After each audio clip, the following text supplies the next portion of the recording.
Everyone, welcome to my channel Shilpa's daily life. আমার এই নতুন ব্লগে তোমাদেরকে জানাই অনেক অনেক ওয়েলকাম আর অনেক অনেক ভালোবাসা।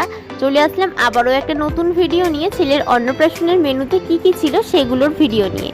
তো আমি একটা ভিডিওতেই সমস্তটা শেয়ার করতে পারতাম, বাট ভিডিওটা প্রচুর বড় হয়ে যেত, তোমাদের দেখতেও বোরিং লাগতো, তাই ভাবলাম অল্প অল্প করে শেয়ার করি। আর দেখো এখানে কিন্তু খেতে বসে গেছি, খেতে বসে আমি টোটালি সারপ্রাইজ হয়ে গেছি, কারণ ছেলের ছবি একটা দেওয়া হবে জানতাম, বাট এখানে যে অন্নপ্রাশনের মেনু কার্ডেও ছেলের ছবি দেওয়া থাকবে সেটা কিন্তু আমি জানতাম না। খেতে বসে দেখাতে ভীষণই অবাক হয়ে গেছি আর খুশিও হয়ে গেছি।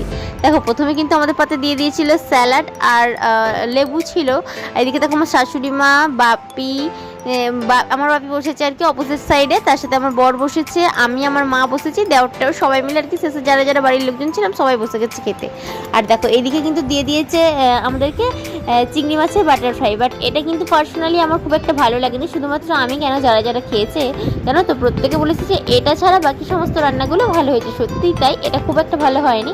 বরকে আমি বলেছিলাম মাছের কিছু কাটলেট বানাতে, মানে মাছের রেসিপি বলতে কি, মাছকে পেস্ট করে যে ভেজিটেবল চপের শেপে যে হয় আর কি খেতে, তো সেটা আমি দিতে বলেছিলাম, বাট ও বললো যে না চিংড়ি মাছের বাটার ফ্রাইটা থাক। বাট এটা কিন্তু পার্সোনালি খুব একটা ভালো করেনি, যিনি রান্না করেছেন বা যেভাবে রান্না করা হয়েছে ঠিকঠাক করা হয়নি। বাট বাকি সমস্ত আইটেমগুলো কিন্তু খুবই সুন্দর হয়েছিল, এটা একটু শক্ত হয়ে গেছিলো আর কি। দেখো আমাদের পাতে কিন্তু পড়ে গেছে এখানে মুগ ডাল, তার সাথে হয়েছিল পটল চিংড়ি, আর তারপরে কিন্তু ছিল মাছ, এরপর কিন্তু ছিল ফ্রায়েড রাইস আর মাংস, এরপর তো চাটনি পাঁপড় মিষ্টি এগুলো তো ছিলই। আর আমার বর চেষ্টা করেছে তার যতটা সম্ভব আয়োজন করার চেষ্টা করেছে নিজের মতো করে, কারো হেল্প ছাড়াই আর কি, ও নিজের মতো করে চেষ্টা করেছে।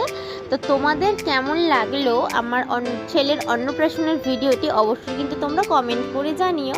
আর দেখো শেষ পাতে কিন্তু ছিল আইসক্রিম আর যে ওটা নিয়ে তো রুমে চলে আসলাম। আর এখন প্রায় 12:30 মতো বেজে গেছে, এবার তো সবাই রেস্ট করার পালা। আমরা বেশ কয়েকজন সবাই মিলে ছবি টবি তুলে নিলাম। তো ভিডিওটি তোমাদের কেমন লাগলো কমেন্ট করে জানাতে কিন্তু ভুলো।